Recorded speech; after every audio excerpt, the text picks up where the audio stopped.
Hey, security peeps, we are live with another edition of Breaking Into Cybersecurity. I am Renee Small, cybersecurity super recruiter, and this month, for the month of October, we are demystifying cybersecurity careers. So I have an amazing guest with us today, JR Reicherts. Say hi to everybody, JR. Hi, everybody. So JR has an amazing background. She came from tech support for an operating room. So she was doing tech support for medical operating room where people are getting operated on, and then transitions her career into where she is today. So super excited to have you here, JR. Jump in. I'm itching to find out more about what made you even think about security? What were you doing before? We typically don't have people on here from the medical industry that have been in the role that you were in. So definitely want to know more about like how you even started doing that, and then what made you transition over into security.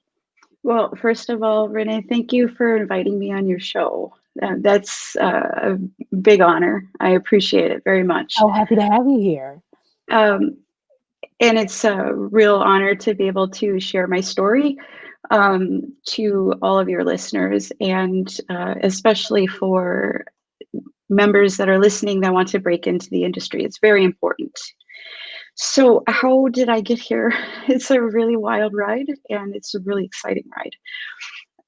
I actually started school wanting to do sports med. I wanted to work in the NFL, and I learned pretty quick that that's really not my game. And I graduated in psych, and I came into the working world, and I started working in mental health, and that's a really important industry, but it's a really tough one. And I I applied for this job, and it was this tech support position, and it, no experience needed, we'll train you. And it was literally at the forefront of innovation for what they call computer assisted surgery.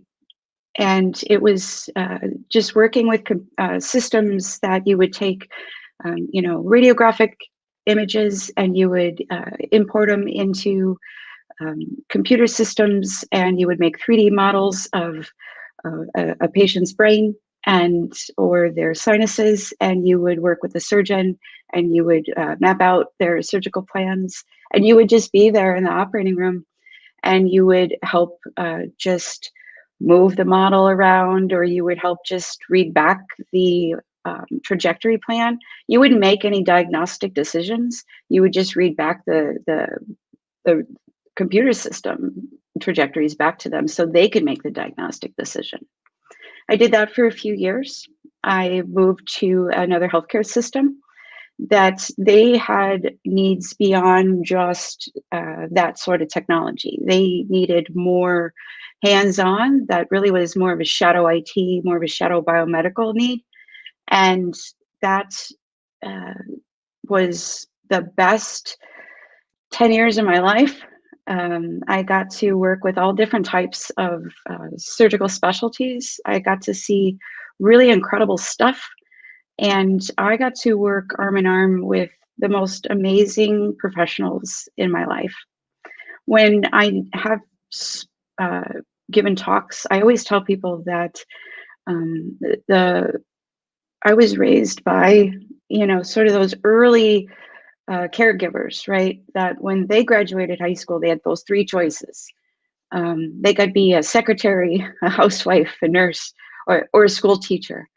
That's the. I was going to add in teacher. Yeah, that was the decisions that they had to make, and they groomed me in a lot of ways to look out for everybody around you. And it wasn't just, coming in and making sure that the equipment worked, because that was also critical. But it was about knowing that equipment in that space, in that moment, was so important for that human, because that human in that room was the most important person, nobody else. And knowing that 30 seconds is critical. So powerful. It's very powerful. And those were the values I was groomed with. Yeah. So over time, there isn't really a way you can grow. And pardon me, I'm just going to mute for a minute so I can cough. Yeah. So while you're doing that, I will bring in some comments here. We always have fun comments from our viewers. So Claudia says, good morning, Renee and JR. Morning, Claudia. Great to see you here. Patrick says, hey, everyone. And then he also wants to know, did coronavirus play a factor? But you were in the industry years ago. So yeah, I actually will talk about that just as a kind of side remark. But when I moved into corporate IT, I actually started as an engineer working with radiographic systems, vendor neutral archive. I think people are familiar with the term PACS. But when I was there in that role, I was working with the senior security engineer to remediate an issue. And she was very, very good. She had a massive background in digital forensics, and her and I spoke, and she learned about my background, and she said, you know, we could teach you the cyber stuff all day. Your background is valuable. right. And they happened to have a position open, and I applied, and the CISO at the time was forward vision enough to see that experience and talent can be modeled and supported. And I was offered the position. I started very early with, triaging, learning to read header information, the metadata for every cyber event often comes with, a spear phishing, right? A phishing campaign. And that's where I started. I worked a lot with that senior engineer, and she really trained me to think about, from the terms of adversary. And that's really what catapulted my career. Sounds like an awesome woman. That's senior security engineer, because look at where you are today. So, wow. I told JR, it's funny, folks. I told her that I wanted to hear, just like you're hearing it for the first time, I wanted to hear these stories for the first time. And I am sitting here with my mouth dropped open because of it. Just fascinates me that you were, I say that one of the things that I say to people all the time is, somebody's life is not on the line. Like when people are freaking out, and sometimes I tend to be the calm person. Like, okay, nobody's dying. You were in the room where literally, like to your point, 30 seconds is life or death, and you're really sitting there. And so, talk about pressure. Talk about the type of demeanor you have to be able to work under pressure in that kind of a situation. And it's just totally fascinating to me. There's a point made here. Matt Christensen says, good morning. Love when we get clinical experience shifts to cybersecurity. So you're probably like the calmest person in your in your group, because you've seen the real, you've seen life or death. And then it comes over here, which, a lot of military folks that transition into security is kind of the same type of scenario, I would think, or similar, where, lives are on the line, right? That's always like completely different than any other monetary situations or, data breaches and things like that, from a different type of, different type of perspective. So I want to be really clear, Renee, that physicians and nurses are always going to be very good about their downtime procedures, right? They know how to do what they do without needing, without having to be 100% reliant on a piece of equipment. So that's their job. And but when we come in the world of electronic medical records and everything interfacing with one another, when the new generation of medical professionals, that can be really tough, right? And the systems will still collect the data, but when things get, when you start focusing on the equipment, it tends to get a little difficult to focus on the patient, and that's where roles like mine were so critical. And that's where to try to press about the importance of time when you are a liaison to a corporate IT department, that no, you can't come tomorrow, right? That's where departments are that have critical work. Can you be calm? Yeah. Can it be stressful? Oh yeah. And that's where those departments will always have a piece of my heart, because they are type A's, and there is no room for beating around the bush, and you can say what you need to say and mean what you say, and if it doesn't feel good, you can circle back later.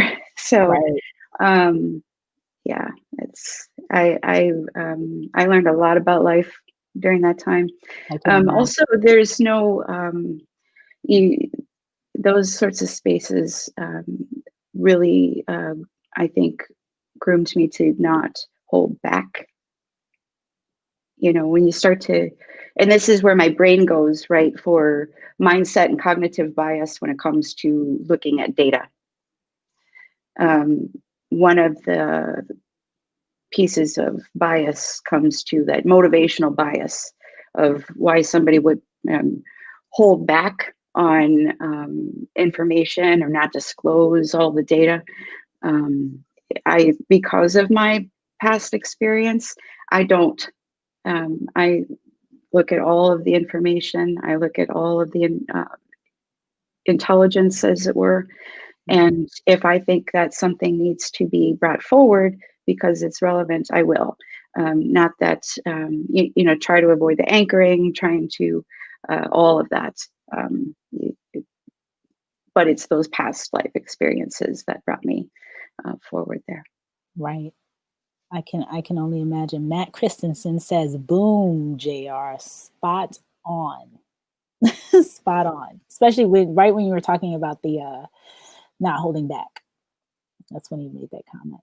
So Reginald says good morning. Good morning, Reginald. And Cedric says good morning. Hi, everybody. So JR, you made a couple good points. One in particular about how you were with the senior security engineer. You had your engineering background. You're both in that medical. You're both in the hospital at this point, right? You had transitioned into the engineering role, and she says to you, we can teach all this stuff. The skills and the background that you already have are so important, and we can teach cyber. So I wanted to just highlight that aspect because, a lot of times people in the industry or people outside of the industry, they think that it's, you got to be a genius, which I know many of you are, but you have to be a guru, you have to be a genius, you have to be all these things. And JR was coming from his other background in the as a technical support in the operating room, transitioned over to an engineering role within the hospital and met with the security engineer, and they start partnering and working together. And security engineers like, oh, I can teach you this. So, you didn't have to go back to school for 8 years. You didn't have to do all these various things. Now, I know there was continuous learning happening, but, on the job training and really understanding what's going on. So I just want to reiterate that point. Right. The other piece is different industries have different access to financial resources. And when certain industries tend to have less, you have to make the best of your situation, right? I'm not good with scripting. I've taught myself Code Academy, there's free opportunities there throughout the year, or every year. You'll see little courses or little coupons that'll come up you can take advantage of. But my brain is just not one that I can write scripts. I can, hack a script, and I can see what it'll do. But I'm not one to be able to, bang out a PowerShell by myself. But to your point, Renee, is that I had to teach myself a lot of things too, to try to work around lack of resources, right? And if there were advantages for grants, try to take advantage of that as well. And in fact, a state grant is how I got my certified ethical hacker certification. So you're spot on. And do you think that having a go-getter attitude and kind of like independence and just being a self-starter is a huge component of what makes a successful security analyst or security professional? I think so. I think you have to be hungry. I think you have to be hungry in any job or any industry, right? To especially such a big move. My experience has been, especially in this industry, and then to pivot from incident response into threat intelligence, and then threat hunting, and then OSINT has been really just an act of my curiosity and my hunger, and just finding myself in different situations where I had an enthusiasm and a curiosity and an eagerness to learn. And that's how I ended up in all those spaces. So absolutely agree. One thing that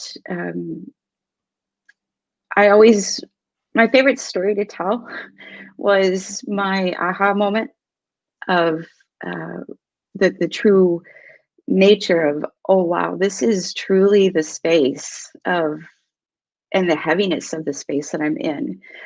When I was still, a baby analyst and was going through, we had another phishing attack, and I was going through the headers, and I was so proud of myself because my mentor was teaching me things, and I went through all the metadata, I tracked that down. I even went through and I drilled down the landing link, and I figured it all out. And I went running to my mentor, and I said, because I was so excited, I likely was talking super fast.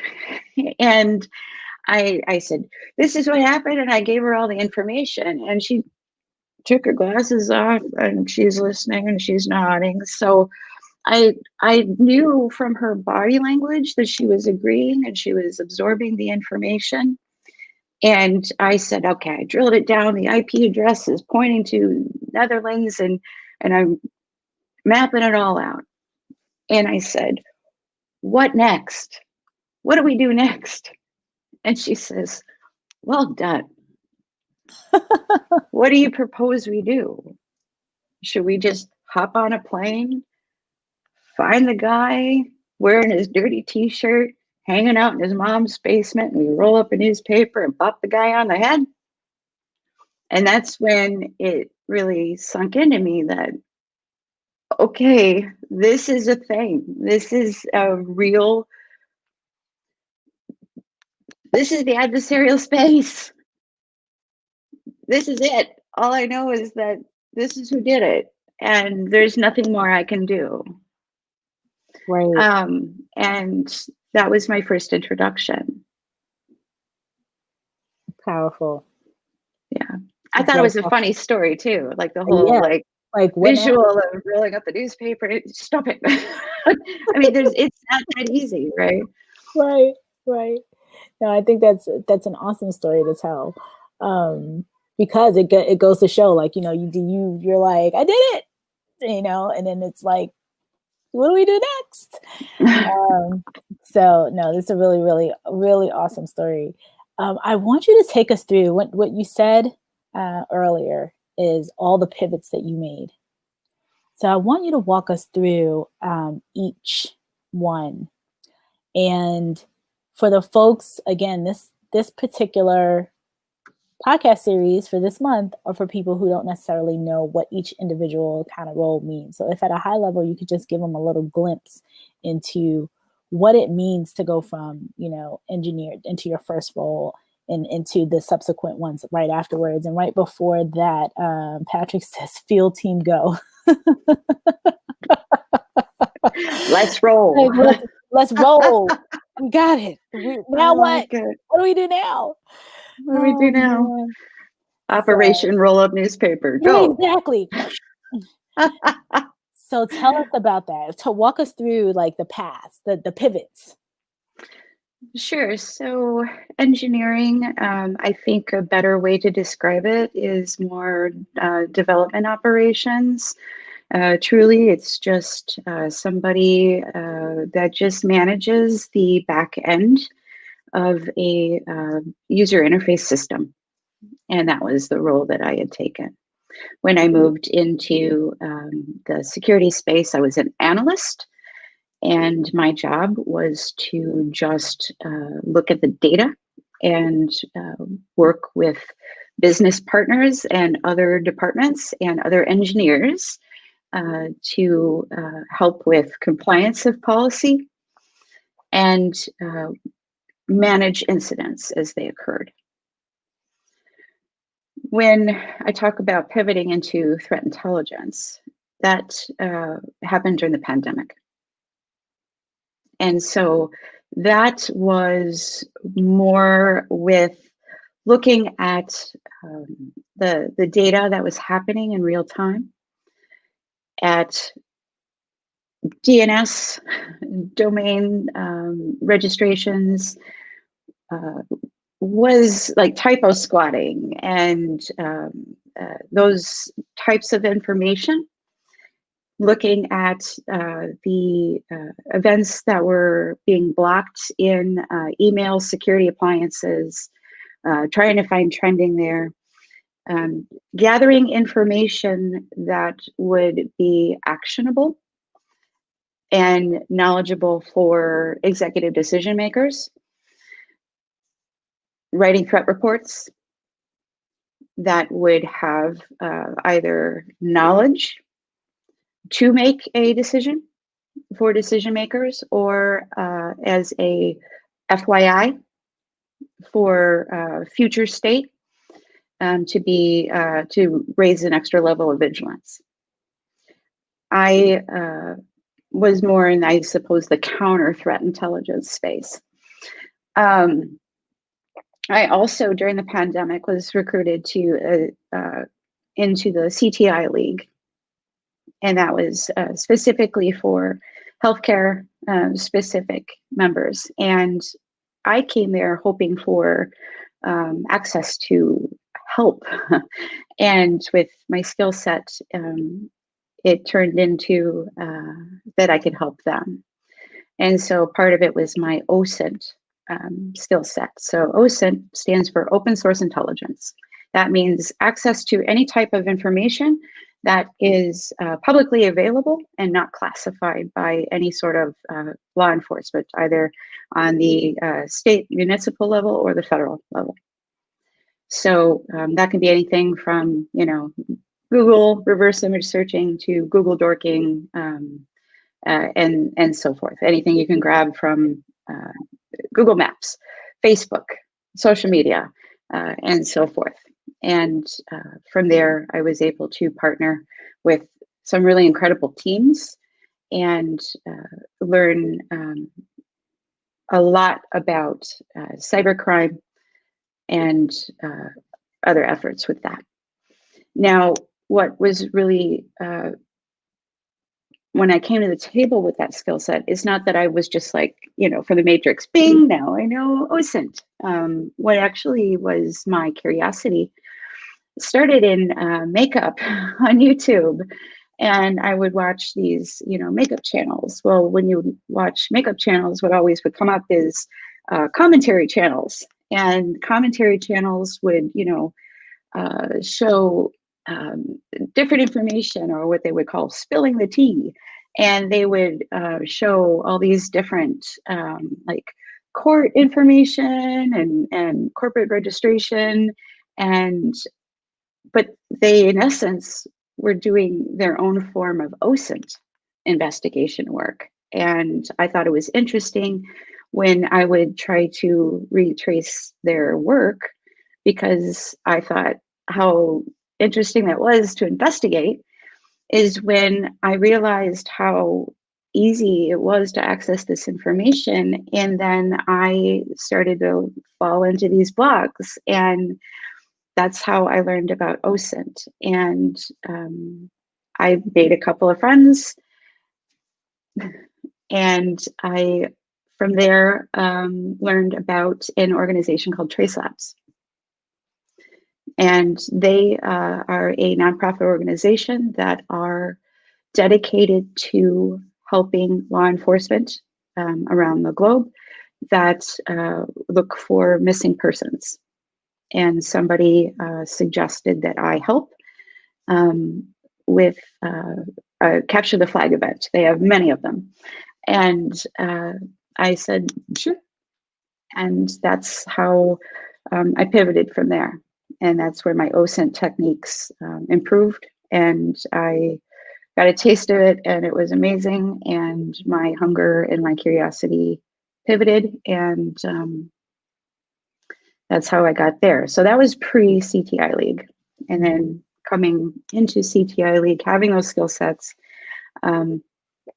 becoming, having the chance to work with, these incredible groups, and to be able to contribute my skills to efforts that they were already doing, and knowing that it was helpful and purposeful to track down malicious actors that were trying to either exploit the pandemic for monetary reasons, or malicious, and those sorts of things, was really cool. Sounds like it. Sounds amazing. So Kath here says she's aiming to go from physio to cyber too. So might have a mentee. Let's start a tribe. Let's all get together. Right.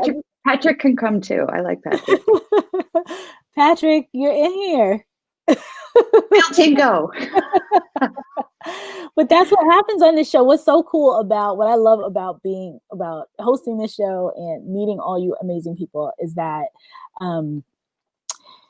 people have gotten job opportunities. People have gotten, connected with folks, and started, groups and programs and everything else. So everyone here, and JR, I know you're one of them, because look at the person that took you under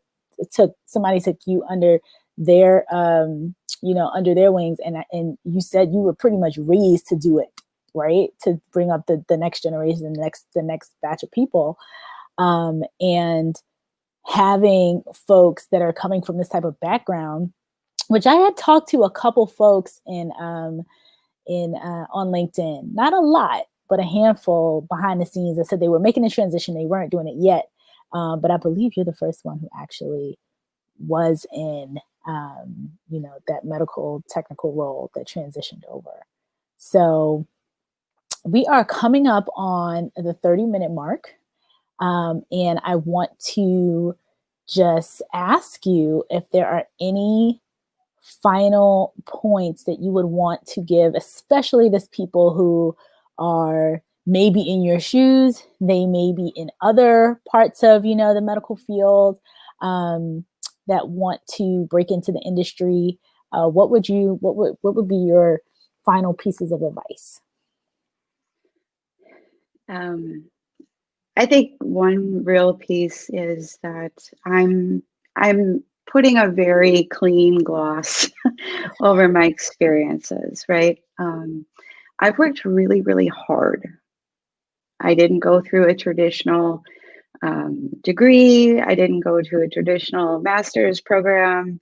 I've had to work really hard. And that's the one piece that I want to press, is that this is a lot of work and a lot of time, and it's a lot of dedication. So just if you go my track, it's a lot of work, and it takes a lot of hunger. I keep using that phrase. Yeah. And that's what go ahead, sorry. No, you go ahead. Go ahead. I was just, wanting to press that, is I don't want this to, sound, cushy and easy. That's the one takeaway that I want to make really clear. Yeah. And Balup says, good morning. Very good advice given. That it is I feel like when you get on a path, and you get in the right groups, and obviously you're working hard and you're self-directed. That's why I asked about that self-directed aspect, because I think that it seems as though that's a theme coming up, on what leaders typically tend to say is they talk about curiosity, which you brought up a ton. They talk about passion, and I know with passion they mean the curiosity, like you're digging and digging and digging. You want to figure out, like, to your point, what do we do now? Like, I did this, what now? So having that type of, for lack of better words, dog with a bone mentality, like I am going to, take this to wherever it needs to go, type of a scenario, and having that kind of instinct and wanting to dig deeper, find out more and find out the truth. Those types of skills and that type of, that type of intuition and background is something that is totally needed. And I'm getting some comments here. Can we connect with JR? Of course you can. JR? Patrick alone, like, we're gonna be friends for life. Just field team go. Can we button up this whole episode with hashtag field team go? Field team go. That's totally it. Patrick and you, I already see the synergy. You guys both are going to be back on the show a year from 6 months from now, talking about, oh, Patrick and I, this is what we're working on. I see it happening. I like it. Lincoln says, yep, not a bed of roses here. You need drive for self-development. I think that's so key. That self-development piece is an area of, I listen to a lot of entrepreneurship type, blogs and vlogs and that, and they talk about that self-directed and the, self-development and continuous learning and all of those things, and just curiosity and just trying to figure out what the truth, like you're trying to figure out the answers, because there's a lot of misinformation out here, right? And so trying to really truly understand, and you can go down a rabbit hole. I do it often. I see one thing, like, this doesn't make any sense, let me dig in here or Google this or try to find that, and where's the source to this. So definitely really, really awesome advice. So the other piece of advice that I have is, especially with cybersecurity, look into your local InfraGard and also your local ISSA, and find in your organization if there are security awareness training. Do it. Try to connect, even reach out to your own security departments. I promise you that security departments are often seen as the ugly stepchild, or seen as the people that are the obstacle, not the solution in most places. Yeah, the police. And to be contacted and asked, to just have a chat. I think, and to even be, told or appreciated, from that space. The one piece that I had done multiple times is asking for mentors, but not for all of it, but for some components of things. I saw something somewhere else that we see leaders at their top of their game. Try to find mentors that are willing to help you and help you in your growth. I've also been reading a lot about sponsors. Renee, I'll look to you to speak to that, but I've really been leaning on, throughout my career, different mentors for different parts of my life. So absolutely. And the mentorship part is so key. And I think, and I've been kind of drilling this in more recently too, that we can have mentors that are just, 6 months ahead of us. It doesn't need to be, somebody that's all the way at the top. We want to look at parallel. We want to look, I read something the other day that said we spend so much time looking up and we don't spend enough time looking across. And so you could be helping me in a space that I don't know, not because you're the CISO, but because you have the expertise in this space, or you just know more than me. Like I'm the novice. Like I would want to learn from you. If I want to learn OSINT, if I want to learn whatever it is that you've done, and I see that you're the person out there doing it, and it doesn't have to be some person that's all the way at the top of the food chain in a company, or an organization or what have you. So I just want to double down on that. And then from a sponsor perspective, those are the people that can go in those are the people at the top that can go in the room and say, we want JR, and they fight to get you into the various positions. So, and I'm with you when it comes to mentors. I got one for everything, and they all are, I have 3 children. I need mentors of moms with 3 and 4, 3+ children, so I 100% agree that it's definitely shouldn't be one, it should be multiple people, and should be multiple people, in different walks of life and in different arenas. And then I think that takes the pressure off of having like one mentor, like saying, oh, you're my mentor and I'm coming to you for everything, and really diversifying that.